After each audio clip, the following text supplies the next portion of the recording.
Hey guys, so I want to talk to you today about how to get more clients via your website.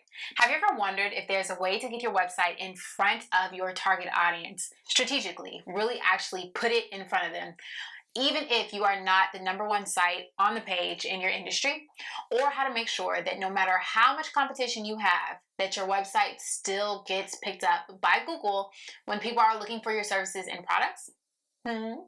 Maybe some of you have heard of SEO and you're like, what the? By the end of this video, you will know exactly what to do to make sure that you can get more clients via your website, even if you are in a super saturated market. Now, what I find funny is that if you ask someone how to get an Instagram page to show up in the search results for a topic, they'll tell you very quickly, well, girl, just use the hashtag. But if you ask someone how to get a website to show up in search results for a topic, as the owner of your website, it's your job to first remember that Google's algorithm is made by humans. It is made to mirror real life human interactions and how we connect. So instead of thinking of it as an intimidating, robotic structure, you have to think of it from a business perspective. Google makes its money because it's the number one search engine. And to be number one, it has to continuously deliver the most accurate search results. So the humans that make the Google algorithm aren't really interested in making the algorithm shovel up results and take gambles on which sites should be on the first page. Google is rather predictable in what it's looking for: value and accuracy. They want people to always trust that Google is going to give them the gold and continue to use the search engines. What does that mean for you and your business? It means that value and accuracy need to be at the top of your mind when you create your website. You have to think about your site in terms of what people are typing into a search bar and how can your site offer value to those people. So if you sell home alarms, then you can bet your bottom dollar that your ideal client is typing in the search bar home alarm systems. So if you want your site to show up for that category, then you need to think of the value that you can give around that topic.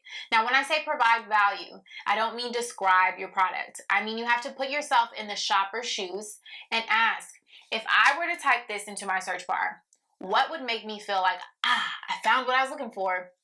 This might be a 600-word blog post about how break-ins can be reduced by having a great home alarm system. But it also might be just a pricing table where you can compare different pricing and the things that you get at different price points. The value that you decide to create is wholly based on what you think the customer will find beneficial, and you can spend time just ironing out the kinks as you have visitors come to your site. If you guys find this video helpful so far, I want you to click the like button and subscribe to my channel, and be sure to hit the bell so that you will be notified when I post new content. All right, so we talked about value. It's your job to give value, not just describe your product. But after you have talked about value, you have to consider accuracy. Google needs to know without a doubt that your site is actually about the topic that the user typed in that search bar. So as you write the content for your site, you need to be sure to repeat the words that you want to be matched with. In this case, if we were actually putting together a home alarm site, you would want to repeat home alarm systems as much as possible on the website. But you have to be careful with this, okay? Because Google will punish your site if the repetition is done unnaturally, which is why I've created a free checklist so that you can use it as a guide to make sure you are repeating your topics naturally and you are not throwing red flags to Google. So just click in the link below to download that. Now, this process of creating value and accuracy across your page is the easiest way to sum up the process that confuses people, called SEO.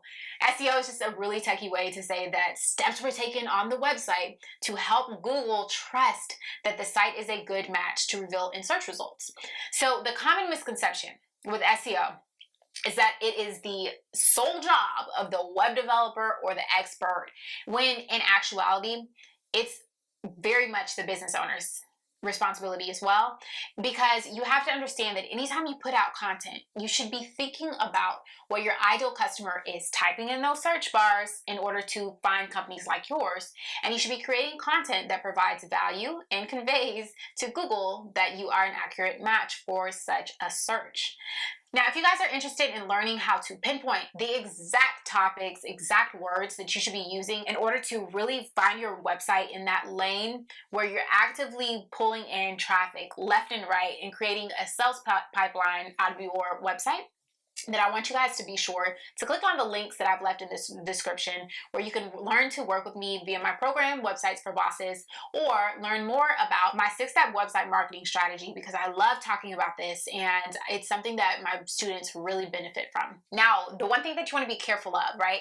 When you have more traffic coming to your site, then you want to be sure that you have an email list that you're building and you want to be able to engage with these people beyond just their initial click. So be sure to watch my other video in this series entitled Grow Your Email List Effortlessly.